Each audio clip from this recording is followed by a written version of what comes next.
আসসালামু আলাইকুম। সিএসএস টিউটোরিয়ালের বিগত কয়েকটি ভিডিওতে আমরা দেখেছিলাম simple selectors, combinator selectors, attribute selectors এবং সুডো ক্লাস সিলেক্টরস। সো এই সব ভিডিওগুলি আপনারা আমার সিএসএস এর প্লেলিস্টে পেয়ে যাবেন। এবং আজকের এই ভিডিওতে আমরা দেখব সুডো এলিমেন্ট সিলেক্টর। মানে হচ্ছে আমাদের HTML এর এলিমেন্টের যে কোনো একটি পার্ট আমরা সিলেক্ট করে স্টাইল করতে পারবো। একটু পরেই আমি প্র্যাকটিক্যালি দেখাবো আপনাদেরকে। এবং আমাদের এখানে কমন কিছু এলিমেন্ট রয়েছে, before, after, first letter, first line, selection, place holder এবং মার্কার। এবং এখানে প্রথমে আপনার ডাবল ক্লোন ইউজ করতে হবে, যেমনটা এখানে আপনারা দেখতে পাচ্ছেন। চলুন আমরা এই সবকিছু এখন একটু প্র্যাকটিক্যালি দেখি এবং ভালোভাবে বুঝি। এখানে HTML ফাইলের ভিতরে আমি একটি পি ট্যাগ নিয়েছি, যার ভিতরে জাস্ট লিখে রেখেছি CSS টিউটোরিয়াল। সো প্রথমে আমি এখানে ইউজ করব ডাবল ক্লোন বিফোর। এবং এই বিফোর মানে হচ্ছে আমার এই যে এখানে একটি কন্টেন্ট রয়েছে, এই কন্টেন্টের আগে ধরুন আমি কোনো কিছু লিখতে চাই এবং সেই লেখাটি আপনার এই পি ট্যাগের ভিতরেই থাকবে, বাট এই টেক্সটের একেবারে আগে মানে বিফোর এখানে আমার লেখা থাকবে। সো চলুন আমরা একটু দেখি। সো এখানে আমি CSS করব,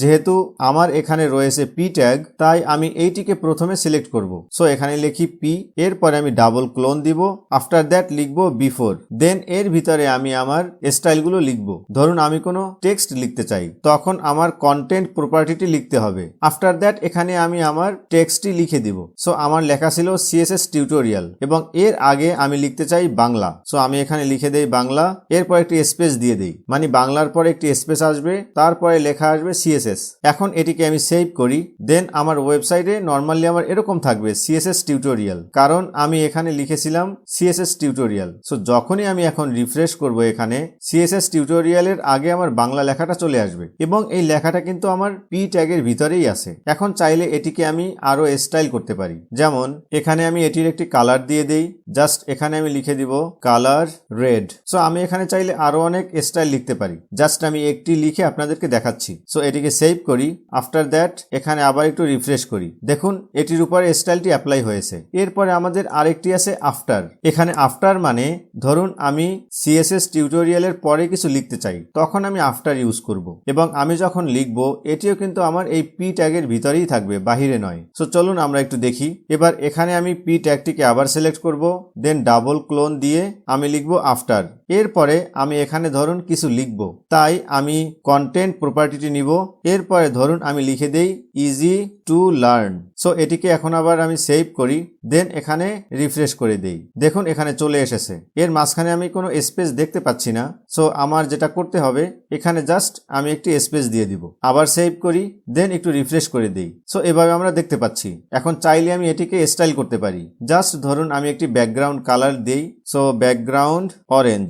সো আবার সেভ করি এবং রিফ্রেশ করি। সো এটি চলে এসেছে। এখন একটু রাইট ক্লিক করে আমি ইন্সপেক্ট এলিমেন্ট এটির উপরে ক্লিক করে একটু দেখি যে বিফোর এবং আফটার এটি আমার কিরকম থাকে। সো এখানে আপনারা দেখুন পি আছে, এখানে লেখা আছে আমার বিফোর এবং এখানে আছে আফটার। সো দেখুন এটি কিন্তু আমার এই পি ট্যাগের ভিতরেই আছে। বিফোর হচ্ছে এই যে আমার কন্টেন্ট আছে এর উপরে দেখাবে, মানে এর আগে দেখাবে, এবং আফটার মানে এর পরে দেখাবে। এখন আমি যদি চাই এই বাংলা লেখা উপরে দেখাবো, এর নিচে দেখাবো CSS টিউটোরিয়াল এবং এর নিচে আমি দেখাবো ইজি টু লার্ন। সো সেটিও আমি করতে পারি। তার জন্য আমার জাস্ট লিখতে হবে ডিসপ্লে ব্লক। সো এই বিফোর এটির ভিতরে আমি লিখে দেই ডিসপ্লে ব্লক এবং আফটার এটার এখানেও আমি লিখে দেই display block. So display block মানে আমার এই যে কন্টেন্ট আছে এটি ব্লক আকারে থাকবে, মানে পুরো উইথ নিয়ে নিবে, এরপরে যা কিছু আছে সবকিছু নেক্সট লাইনে চলে যাবে। সো আমি এখানে আসি, আবার একটু এখানে রিফ্রেশ করি, দেখুন এখন আমরা এভাবে দেখতে পাচ্ছি। এরপরে এই যে ফার্স্ট লেটার, ফার্স্ট লাইন, এই দুইটি আমরা একটু দেখি এখন। এবার আমি এখানে কিছু কন্টেন্ট নিয়েছি, এখানে একটি প্যারাগ্রাফ নিয়েছি, এখানে আরেকটি প্যারাগ্রাফ নিয়েছি এবং এর নিচে আমি আরো কিছু কন্টেন্ট নিয়েছি। সো ফার্স্ট লেটার মানে কি, আমি যদি এখানে এই পি ট্যাগটিকে টার্গেট করি, এর মানে এই পি ট্যাগ এবং এই পি ট্যাগ এই দুইটি টার্গেট হবে। এখানে আমার ফার্স্ট লেটার মানে হচ্ছে এই যে ফার্স্ট ওয়ার্ড, এর ভিতরে এই যে ফার্স্ট লেটার এল, এইটি আমি সিলেক্ট করব। দেন এখানেও আমার যে এই ফার্স্ট ফার্স্ট ওয়ার্ড আছে এর ভিতরে এই যে ফার্স্ট লেটার এন এটিও সিলেক্ট হবে এবং এটিকে সিলেক্ট করে আমরা আলাদাভাবে স্টাইল করতে পারি। সো চলুন আমরা একটু দেখি। প্রথমেই এখানে আমি পি ট্যাগটিকে সিলেক্ট করব।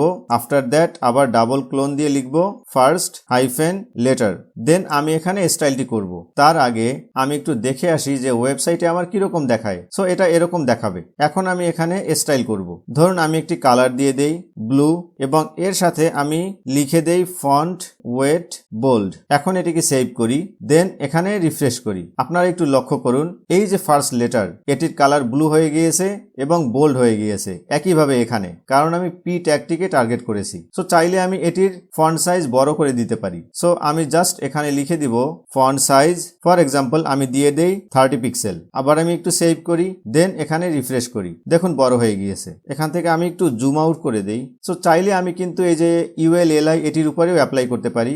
জাস্ট এখানে আমার লিখে দিতে হবে LI। সো সেভ করি, এবার একটু রিফ্রেশ করি, দেখুন এখানে চলে এসেছে। এখানে আমার ফার্স্ট লেটারটিকে টার্গেট করেছে এবং স্টাইলগুলো অ্যাপ্লাই করেছে। সো এরপরে যদি আমি লিখি ফার্স্ট লাইন তাহলে কি হবে? ধরুন এখানে এই দুইটি প্যারাগ্রাফের ক্ষেত্রেই আপনি দেখুন ফার্স্ট লাইন মানে এই যে এই লাইনটি। সো এই ফার্স্ট লাইনটিকে আমি আলাদাভাবে স্টাইল করতে পারবো। এখানেও এই যে আরেকটি প্যারাগ্রাফ আছে, এখানেও আমি এই ফার্স্ট লাইনটি আলাদাভাবে স্টাইল করতে পারবো। সো আমি যদি এখানে আসি, প্রথমে লিখে দেই পি, এরপরে আমি লিখব ফার্স্ট লাইন, দেন আমি একটি ব্যাকগ্রাউন্ড কালার দিয়ে দেই স্কাই ব্লু। সাথে আমি আরো প্রপার্টি অ্যাড করতে পারি। ধরুন আমি এটি আপার কেস দেখাবো। সো আমি লিখে দেই text transform upper case. So এখন আমি এটিকে সেভ করি। আফটার দ্যাট এখানে আমি রিফ্রেশ করে দেই, দেখুন এই প্যারাগ্রাফটির ফার্স্ট লাইনে আমি স্টাইলটি দেখতে পাচ্ছি এবং এই প্যারাগ্রাফেরও ফার্স্ট লাইনে আমি স্টাইলটি দেখতে পাচ্ছি। ধরুন আমি এর সাথে একটি ফন্ট সাইজও অ্যাপ্লাই করে দেই। জাস্ট এখানে আমি লিখে দিব ফন্ট সাইজ 8 পিক্সেল করে দেই, দেন আবার সেভ করি, এখানে একটু রিফ্রেশ করি, দেখুন চেঞ্জ হয়ে গিয়েছে। সো আমি জুম করি একটু। এখন যদি আমি এই প্যারাগ্রাফ একটি কালার দেই, সেটি কিন্তু সেকেন্ড লাইনেই অ্যাপ্লাই হবে। ফর এক্সাম্পল আমি যদি এই পি ট্যাগটিকে টার্গেট করে একটি কালার দিয়ে দেই, ধরুন একটি ব্যাকগ্রাউন্ড কালার দিয়ে দেই রেড, এটিকে সেভ করি। এখন আমি এখানে একটু রিফ্রেশ করে দেই, দেখুন সেকেন্ড লাইন থেকে অ্যাপ্লাই হয়েছে। ফার্স্ট লাইনে আমি যে স্টাইলটি দিয়েছিলাম সেটি কিন্তু আমরা এখানে দেখতে পাচ্ছি। এরপরে আমরা দেখে আসি সিলেকশন, এটির মানে কি। এখানে আপনারা একটু দেখুন, যখন আমি কোনো টেক্সট সিলেক্ট করতেছি আমি কি দেখতেছি, এখানে একটি ব্যাকগ্রাউন্ড কালার আছে যেটি হচ্ছে আমার ব্লু এবং টেক্সটের একটি কালার আছে যেটি হচ্ছে হোয়াইট। সো আমি যদি সিলেক্ট করি এভাবে, এটি হচ্ছে আমার ডিফল্ট স্টাইল যখন আমি সিলেক্ট করব। সো এইটিও আমরা চেঞ্জ করতে পারি, মানে আমি যখন এভাবে সিলেক্ট করব আমি অন্য কোনো কালার দেখতে পাবো, সেটির জন্য আমার ইউজ করতে হবে সিলেকশন। চলুন একটু দেখে আসি আমরা। এবার এখানে আমি পি ট্যাগটিকে টার্গেট করে ডাবল ক্লোন দিয়ে আমি লিখে দিব সিলেকশন, দেন এর ভিতরে আমি একটি ব্যাকগ্রাউন্ড কালার দেই রেড, এরপরে আমি একটি কালার দেই শুধু, ফর এক্সাম্পল আমি দিয়ে দেই অরেঞ্জ। এটিকে এখন আমি সেভ করি। আফটার দ্যাট একটু রিফ্রেশ করে নিই আগে। এখন দেখুন যখন আমি সিলেক্ট করব আপনারা কালার দেখতে পাচ্ছেন অরেঞ্জ এবং ব্যাকগ্রাউন্ড কালার দেখতে পাচ্ছেন রেড। এবং এই সিলেকশন এটি কিন্তু আমি এই যে ULLI এখানে অ্যাপ্লাই করিনি, তাই আমি ডিফল্ট সিলেকশন স্টাইল এখানে আমি দেখতে পাচ্ছি। সো এভাবে আমরা এটি চেঞ্জ করতে পারি। এরপরে আমাদের রয়েছে প্লেস হোল্ডার, এটি আমরা একটু দেখি। এই প্লেস হোল্ডার আমরা ফর্মের ক্ষেত্রে ব্যবহার করে থাকি, তাই আমি এখানে একটি ফর্ম নিয়েছি যেখানে আমার জাস্ট দুইটা ইনপুট আছে, যেটি হচ্ছে টাইপ টেক্সট এবং প্লেস হোল্ডার মানে আমার এই যে ইনপুট ফিল্ডের ভিতরে লেখা থাকবে inter first name inter last name. মানে আমি আপনাদেরকে একটু রিফ্রেশ করে দেখাই, দেখুন inter first name inter last name এবং এখানে ক্লিক করে আমি যে কোনো কিছু লিখতে পারবো, ফার্স্ট নেম এবং লাস্ট নেম। সো এই যে প্লেস হোল্ডারের লেখাটি আছে এটিও আমরা স্টাইল করতে পারবো। সো চলুন একটু দেখি। যেহেতু এটি হচ্ছে আমার ইনপুট ট্যাগের ভিতরে, তাই প্রথমে আমার লিখতে হবে এখানে input, after that double clone, এরপরে আমি লিখবো প্লেস হোল্ডার। ধরুন আমি এর ডিফল্ট কালারটি চেঞ্জ করে দেই, ব্লু কালার আমি দিয়ে দেই, এর সাথে ফন্ট স্টাইল আমি ইটালিক দিয়ে দেই। এখন এটিকে আমি সেভ করি। আফটার দ্যাট এখানে আমি রিফ্রেশ করে দিই, দেখুন চেঞ্জ হয়ে গিয়েছে। চাইলে এর সাথে আমি ফন্ট সাইজও ছোট করে দিতে পারি। জাস্ট এখানে আমি ফন্ট সাইজটি নেই, ফর এক্সাম্পল আমি দিয়ে দেই 12 পিক্সেল। এটিকে আবার সেভ করি, এবার রিফ্রেশ করি, দেখুন ছোট হয়ে গিয়েছে। দেখুন এই স্টাইলটি কিন্তু আমার প্লেস হোল্ডারের উপরে অ্যাপ্লাই হয়েছে, বাট যখন আমি লিখবো তখন কিন্তু এখানে অ্যাপ্লাই হবে না। জাস্ট আমি এভাবে লিখে দিচ্ছি। সো এভাবে আমরা প্লেস হোল্ডারকে টার্গেট করে স্টাইল করতে পারবো। এরপরে লাস্টে আমাদের রয়েছে মার্কার, এটি আমরা একটু দেখি। এবার আমি এখানে আনঅর্ডার্ড লিস্ট এবং অর্ডার্ড লিস্ট নিয়েছি। সো এই মার্কার আমরা কখন ইউজ করি, কিভাবে ইউজ করি এবং কেন ইউজ করি আমরা একটু দেখি। সো ধরুন এখানে যদি আমি এলআই কে টার্গেট করি, এরপরে আমি যদি কোনো একটি কালার দেই, ফর এক্সাম্পল রেড, তখন কি হবে আপনারা বুঝতে পারতেছেন। আমি এখানে একবার রিফ্রেশ করি, দেখুন এই সব কিছু রেড হয়ে গিয়েছে। সো এই মার্কার মানে হচ্ছে আমার এই যে বুলেটিং পয়েন্ট বা 1 2 3 4 ABCD, সো এইগুলোকে আমরা ইন্ডিভিজুয়ালি মানে আলাদাভাবে স্টাইল করতে পারি, এই টেক্সট গুলোকে নয়, জাস্ট এই যে পয়েন্টগুলোকে। সো পুরোপুরি ভালোভাবে বোঝার জন্য আমি এখানে একটু দেখাই।